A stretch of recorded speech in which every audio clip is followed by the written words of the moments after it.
You're listening to a podcast by Last Minute Crack with your host, me, Christina Hamilton.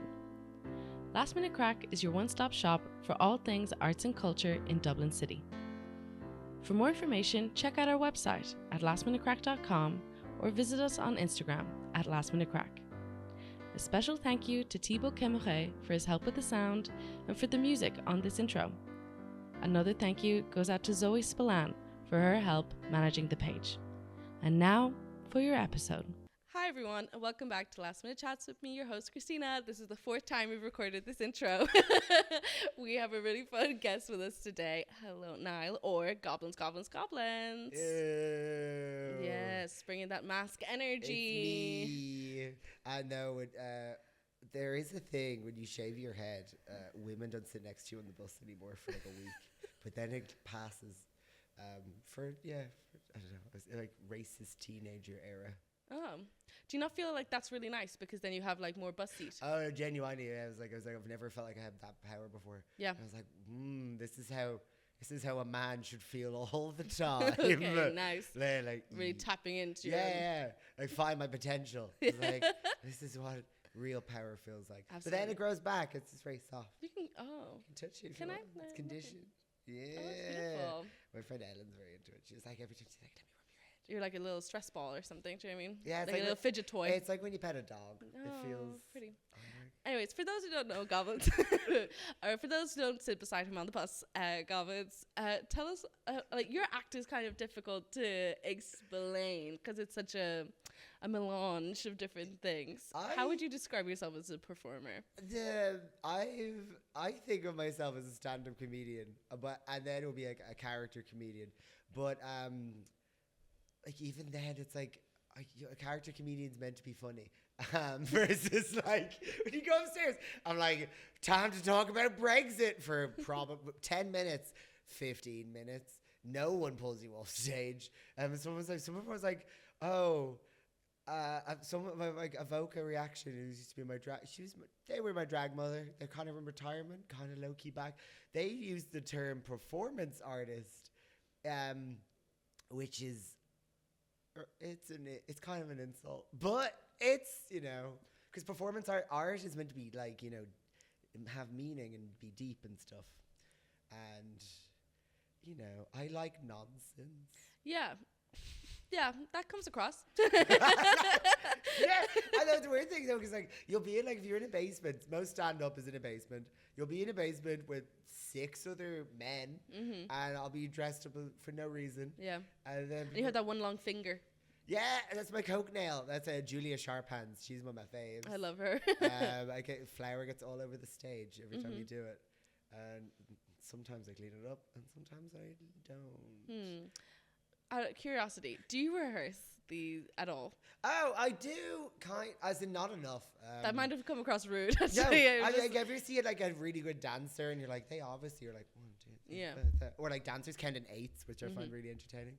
Because like 1, 2, 3, 4, 5, 6, versus singers count in 4s. And no, like I'll be doing my makeup, I take out a really old dusty script, and I'll be like, going over in my head, but then I get distracted by the music I'm listening to. No, as in, I don't think I've ever done a perfect act. Most of the acts are like, I used to think it was like 10 pages. Yeah. 10 minutes. That's how scripts work.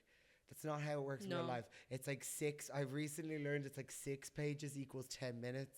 Okay. And that's the ratio. Yeah, during Dublin Fringe last year, I had 30 pages. And I was like, I ain't going to get through all this. Normally I forget about minimum 2 pages. And then I think I was on stage for nearly 40 minutes. Oh my God. Yeah. Stream, because it comes across as a stream of consciousness. Yeah, it's just like, oh, you have your jokes, and like every time you're like trying to remember what you meant to say, you're just like vamping, like blah blah blah blah, and then you go back. Half the time, I'm kind of bad at endings. Endings are like, you're supposed to get, if you're asking for a call and response. Someone told me before, it's like, if you want the audience to have a call and response, you do it once at the end. You get them. If you want a call, that's how you finish. Half the time I'm getting a call and response, and then I do my last joke. Then I remember something else. Go back and do that, and I have nothing else. I'm just like, done. Walk off stage. I'm really bad for just being like, that's me. Walking off stage, no reason, and be like, okay. It's different. As in, I think it's fun, but like, it's not satisfying. No. Endings are hard now. Like, But it is, yeah. Endings are hard. When we were doing the play, we changed the ending like twice because it was like we wrote a play. It was like the ending was originally going to be like a weird, like a thing of the Oscars, like when you know the ceremony at the end where people die. We had to change it to a witch burning. We might change it again. I don't know. But no, I see. Like, I feel like I've come across. We have a studio audience with us today, but like Connie, they have to stop. Connie, my co-writer, just was scared. They're distracting us behind the camera. Our director, she's just like, "This is the first I've heard of this." I was like, "Let's change the ending." But to bring it back, so when I say like, "Oh, it's not satisfying" or something like that, there's something really enjoyable in that, in the way that you absolutely refuse to kind of conform to what your regular kind of stand-up comedy show would expect from an act, right? Like, you don't have the satisfying finale, but it's funny because you do it that way, and it seems to come very natural to you, right? So where did this all begin? Where did the character of Goblins Goblins Goblins come from? It was weird. It's like, I remember one time there was a terrible, we had a drama sock and we in college. And then one time for Rag Week, we did stand-up comedy as a thing for Rag Week. And I was really hungover.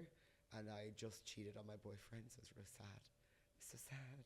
So me, such a victim. So sad. It feels so sad for me. Me so sad. I'm not commenting on this. So sad.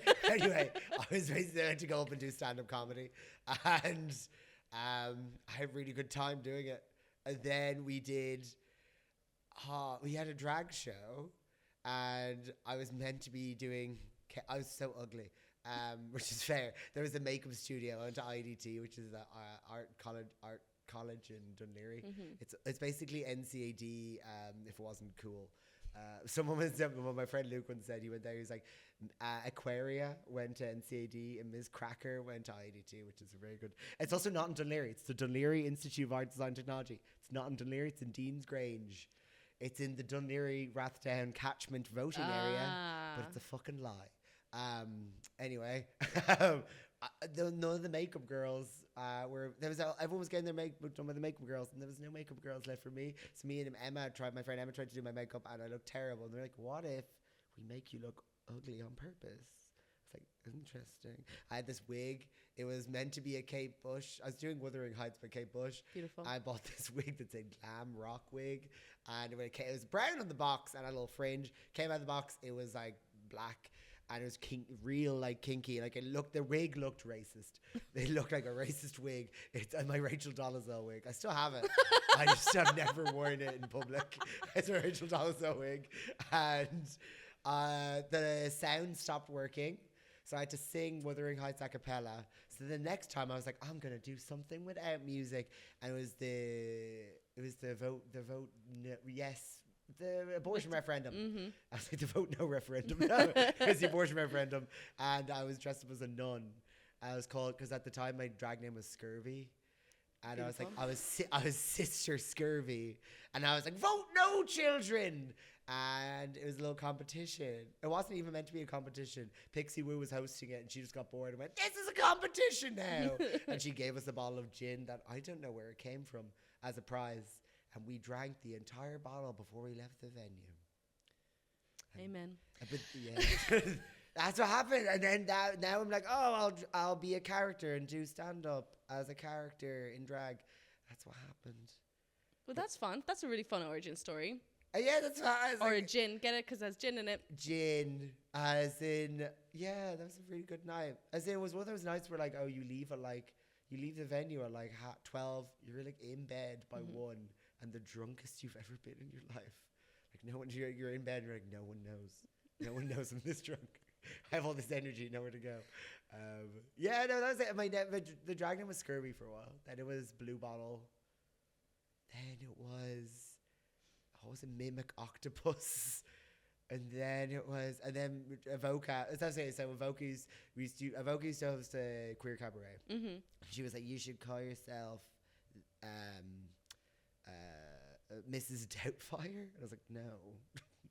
And then it's already taken by my Robin Instagram Williams. name was already Goblins Goblins Goblins, and they're like, "Just do Goblins Goblins Goblins." I was like, "Oh, that's fun." That is fun because Goblins was taken. It still is. And Goblins Goblins Goblins with no breaks in between is also taken by a very popular webcomic. Well, maybe our friend Tim, who is helping us with sounds, who does web comics, can maybe talk to that person. I know. I DM'd them at like 4 a.m. during lockdown. I was like, can I buy the name of you? Give it to me. No, that happened my friend Luke. His performer name is Pure Grand. And there's someone else on TikTok who already has the name and they haven't posted in 3 years. Mm-hmm. Some Swedish woman who does body painting. He messaged her, was like, can I buy the name? She's never responded. She probably didn't see it. If you are that Swedish lady who's doing body painting, please. Please, like, open your heart and your wallet. Please. Please. So, is this kind of performance something that you're pursuing professionally, or is it something that you're just enjoying doing at the moment? I would love to be a full-time performer, but I am not famous. You've done very well for yourself. You did Candlelight Cabaret. You're doing a lot on Queer Note. Like there's other things in the future. The cabaret scene's funny. The cabaret scene is like its own thing, which I really enjoy. And then the stand-ups, I know more stand-up comedians. I'm not as respected by the drag girlies because I'm not very good at lip syncing. And the drag girlies are like hot and can I say cunty? No. Yeah, you can say cunty. Because like drag girlies are like as in like are you saying cunty in a good way or a bad way? Cunty in a good way. No, like good way. So like drag girlies are just people who have the spirit of a model and then can make themselves look like a model. Yeah, they're shapeshifters. Yeah, they are shapeshifters. And like I'm actually like, because comedians, like I think comedians like Mark, they're like, this is fun. Yeah, put it on the lineup. Cabaret, it works in a cabaret setting because like a cabaret. I have a gripe about this. I was at it. We were getting interval drinks at a comedy gig, and there was a cabaret happening upstairs. So there's some producer people are cretins. Did not know that. Some producer people are cretins, and they were like, they were like, we'll do a drag thing. They don't advertise it properly.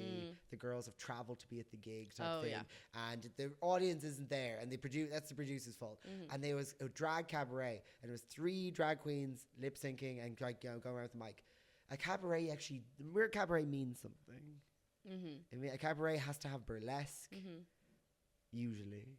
Some singing. Yeah. Some live. It has to be. It's like a variety performance. And it has to be in the dark. And it has to be after 6 p.m. Like, it has to be like. Sultry. Cabaret is meant to be a little bit sultry. Like kind of, speakeasy kind of. Yeah, like, and like, I respect that. Cabaret means something. So, like, I think cabaret nights are like where I'm very comfortable, I'm happy. And people, like. They're like, oh yeah, that makes sense. Versus if it's a drag night, if it's like there's 7 people lip syncing, 4 people lip syncing, I can't just walk out and pretend to be British for 10 minutes. It's not like you can't just. You could. You could, but you shouldn't. Like, you mean, drag is like you need an engaged audience. Like drunk people are screaming. It's really fun, and like people feel involved because they're like the drag queens interacting with them a bit. And if you're in America, you're throwing money at them. Yeah. And if maybe you can throw euros at them. But like, that would be mean. I think we should throw euros in Ireland. I went on one time, what's her name? Lady Bunny. Lady Bunny came and she was like, throw your coppers at me. Throw them at me. And he was throwing the coppers at her. And she's like, look at me. I'm panty bar. I was like, It's beautiful. Classic, beautiful, yeah. But no, it's nice it is different, right? Because you kind of straddle the 2 lines of things in that way. You know, you are a drag artist, but you're also a comedian, and how those intersect is interesting. And trying to find places where that makes sense must be kind of difficult, right? Yeah, as in, I have like, we're doing a festival. It's all together now. Ping Pong Disco will be all together now, girls. I think they're like partnered with them. I don't know. They're very it's a fun time, but they're like, I need an act that's musical and fast. Because the vibe of Ping Pong Disco is like, everyone's like gorgeous and they're all dancing. And then like past like 2:30 when all the other things closed, you just get every person on drugs in the catchment area comes to the tent. And you have to like hold them back. You have to be drag bouncers and be like, you can't come in here for a second until you work, sis, or something. Okay. And then the people who are on cocaine get really aggressive. Okay. And trying to push past you, like, they hate being impeded. But they're like, I need something higher energy. Because all my acts are like, walk on stage. Like, I'm struggling to remember what words. I'm like, hello, how are you? right. It's like, Yeah. it's kind of slow. Yeah. And I need something faster. Sometimes you just march on stage and it just all comes out at the same time. Yeah. I was like, yeah. I'm trying to think what's the worst one. The only act I know of by heart is when I would pretend to be Enya. I haven't seen that one. It's a goodie. I like her. The wig is in bits though. As in like it's a bob. It's a maroon bob. It's not even like the right color, and it's been combed so many times. It's like a triangle. Beautiful. And like I was like, I thought I looked nice, and I saw a photograph. Sometimes it's like the rhythm of drag is like, I think I look nice. I'm like, I see you're doing makeup, and you're like, I look nice from here. And then you see a photograph taken from here, and it's like the lines going up your face like this. Your entire chin is like a different color. And it's like, the illusion's broken. Like, that's a middle-aged man in a dress, and the wig is like this, like a box. I was like, that's not what Enya looks like. That is not what Enya looks like. That might be what Enya looks like in her dreams. Yeah, because Enya's like a, I was gonna say she's normcore. No, she's not. She's not. She's not at all. No, Enya's just like I will not have Enya slandered on this podcast. Enya's just like a brunette woman. You could be related to her. She's just a brunette woman who uses conditioner, and she's just hanging out. She's in the hair section, you know, with like Claudia Winkleman and like people who have hair. Yeah, it's the color that matters, and then the most wigs you can put on a person and be like, it doesn't not look like Enya. Some people are not known for their hairstyle. How do you make it Enya then? I said it was during lockdown. We had the first show after lockdown was August. It was like, and then we went back into lockdown around October because our Halloween show got cancelled, and it was right after during COVID. I was watching The Lord of the Rings, and then right after Gandalf dies, an Enya song plays. It's like, then they meet Galadriel, and I was like, is this the same person? Enya is Galadriel from The Lord of the Rings. She is, but she also she's from. But she's also just a brunette woman with conditioner. Enya, like her discography. You look through all her album covers. Enya, like she has a strong aesthetic, but it's nothing to do with like. It's always very glowy. She's in the glow. She's surrounded by flowers. Yeah, she's or like a big lights. A marble statue, a glow, something. But she's just like sitting there. Yeah. She's like. Any impression right now? Like. that is so Enya. This is really good for an audio medium. No, I find Enya really impressed. And I was like, there was my friend. It was her 40th birthday, and she's like, do the Enya thing. So it was like loosely Enya themed, and also they double booked the room, so we were meant to be upstairs, but they were just in the lounge. So there was a live karaoke going on for most of the party, and then just every old man at the bar. And old men at bars always do the most niche country songs you've never heard. Yeah. And they're on the lineup for karaoke every time. But it was like, so we did this, and she was like, I want to sing Caribbean Blue by Enya. Love it. And the lyrics are just like, oh, that's what she's saying. She's just saying Latin words, and you had no idea. I thought it was just sounds, and I loved it. I'm an Orinoco flow. Isn't it Orinoco flow? No, because as in, have you ever heard Orinoco flow remixed with "Smack My Bitch Up" by The Prodigy? Well, that's what we will listen to after this podcast. Smack my bitch up, sail away, sail away. It's actually a great song. It's a great song, but it's only available if you rip it off YouTube because it was done by a niche MTV DJ in like 2012 or something. So it's only on YouTube. You can't get a good version of the song to like perform to anywhere. That's also the thing. When you're at drag nights, like 4 of the tracks would be great, and then a baby queen comes on. And it's like the song was ripped off YouTube, so when it's played through a speaker, it's like, and the girl's like, and the baby wants it. Every baby drag queen, it's like, here I come. This is it. This is me. And they're wearing a dress that says like ugly, disgusting. I was gonna say slurs, but I can't. And then they rip off the slur dress, and there's a pride dress underneath it. This is brave. This is me. But then This Is Me is playing from a YouTube clip. It's like, everyone's just like, yeah, and they're like, I've reinvented culture. There's the thing. Every baby drag queen. It's like every baby drag queen for the first time. Like doesn't wear hair. a wig, and they're like, I have reinvented drag, and then they put on like the ugliest wig you've ever seen, and it's like, I have reinvented drag. I mostly have ugly wigs. I'm an ugly wig stan. Sorry. I think that's the clip that I'm going to use to promote this episode. And I also want to apologize to her. I will try and normalize this track, but for everybody who heard Goblins crackle into the mic, stop. Never underestimate a drag queen's ability to pick the worst song you've ever heard in your life. Ever. It's it's ever. I'm going to give up trying to give structure to this podcast. Sorry. Give me your hottest take. Wait.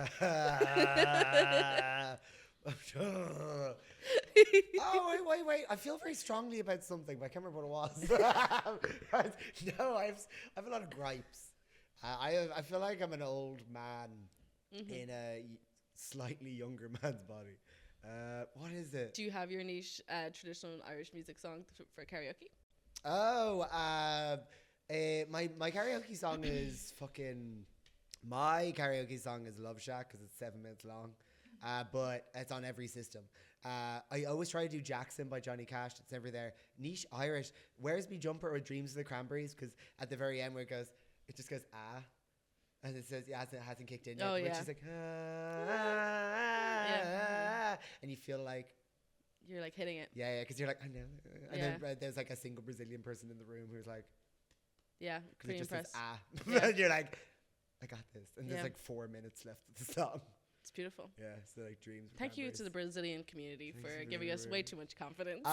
Ireland should pay money to Brazil. Oh, I had a bit about this in a thing where I feel like we need to pay money to Brazil for the Brazilian people who come away and take the ugly Irish people away from us. Oh. Because I see some beautiful... As in take them off the marriage? Off the marriage. Off the meat market? Marry them, yeah.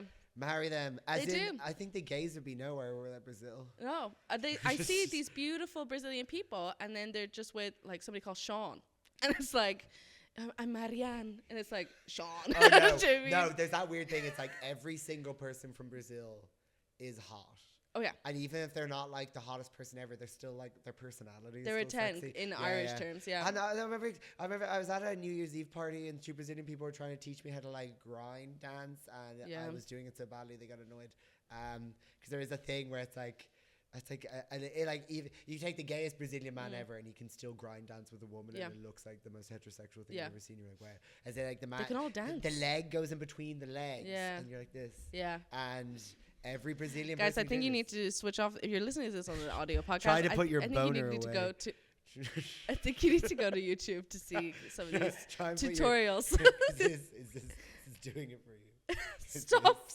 This is doing it for you, people of Ireland. No, as in, I don't. If Brazilian people were not in Dublin, all the gays would die of having too much cum. That's my honest take. No, like genuinely. Also, Brazil. I don't know. Of all the like peoples who maybe find me attractive, it's old men. Old men find me attractive. I had long hair once, and an old man, the most ancient man you've ever seen, came up to me and was like, "You remind me of the 70s." I was like, "Oh, thank you." And also, sometimes Brazilian people find it exotic that I'm pale.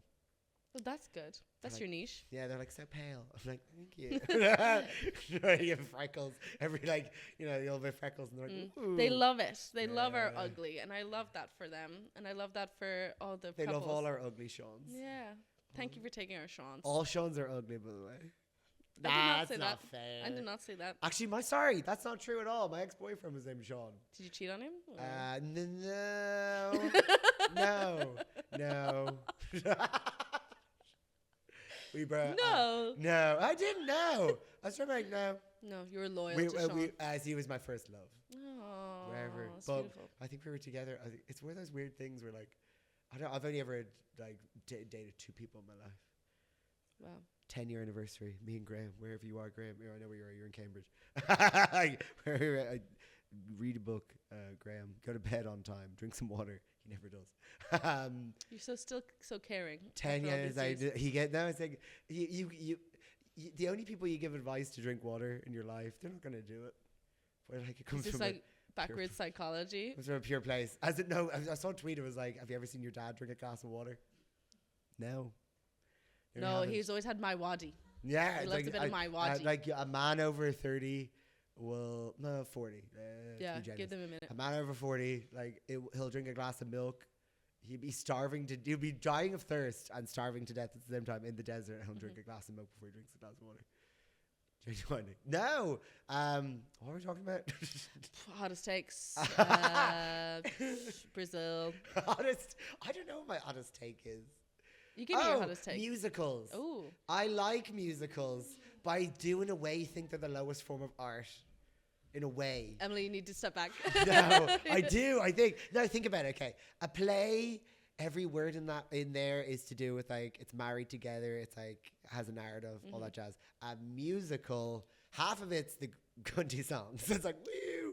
So you could write, like, I remember I was watching, it was a weird YouTube documentary about the making of The Greatest Showman. And they were like, all these songs, we every time a song wasn't bad, we threw it out and wrote a better song. And you're like, what? Really? Have you seen The Greatest Showman? It's a modern musical. I'm not against it, but you're like, so you can write a musical, you can write all the songs, and then you just make up the plot in between. Or you can make up the plot, like, I'm going to make great musical ideas, or like a musical about Dolly Parton's life, or like a musical about like a cracker factory that's going out of business. Yeah. It just has to be fun. And then the songs come after. So it's a marriage between two mediums that great synthesis can be found. But in a way, like the worst, what's the worst musical you've ever seen?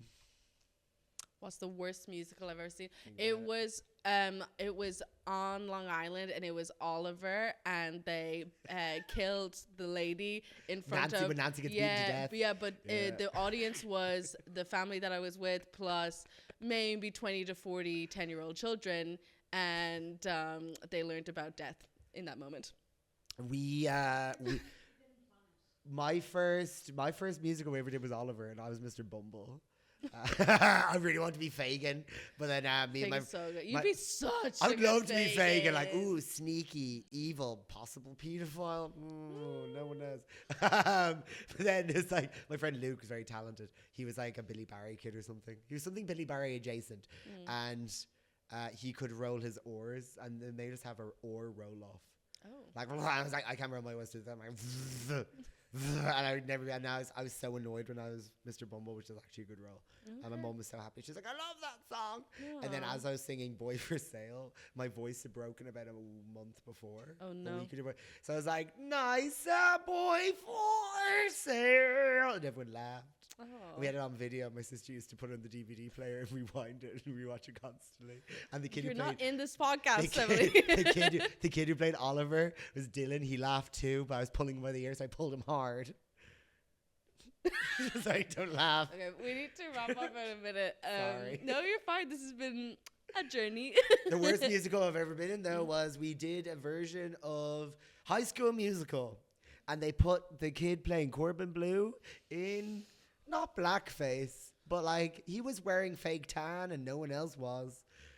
They were thinking about it. They were trying to see what they tried to put an afro wig on his head, but he had a shaved head, so they had no way to stick it on. Oh. So they're like, "Oh, it was for the best."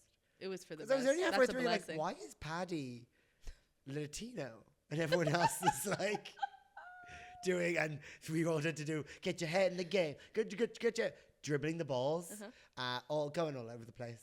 Oh no, he wasn't even good at basketball? No. Oh, that's bad casting. No. Talk to me about people in the space that inspire you. Oh, okay. There's a drag queen called David Hoyle who I've stolen my entire idea of. Connie, you don't inspire me nothing. Trash. No, out of like there's a drag called David Hoyle. Like everything I've ever done is just like stealing from him. Also, a lot of the vibes I do on stage, basically just pretending to be my mom. But there's a few.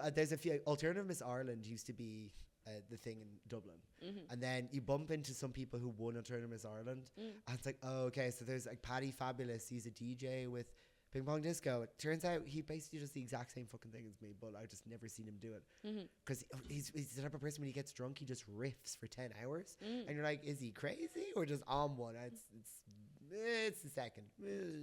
No, but very funny. And it's like, okay, so it turns out, yeah, nothing's actually that original. Nothing's original.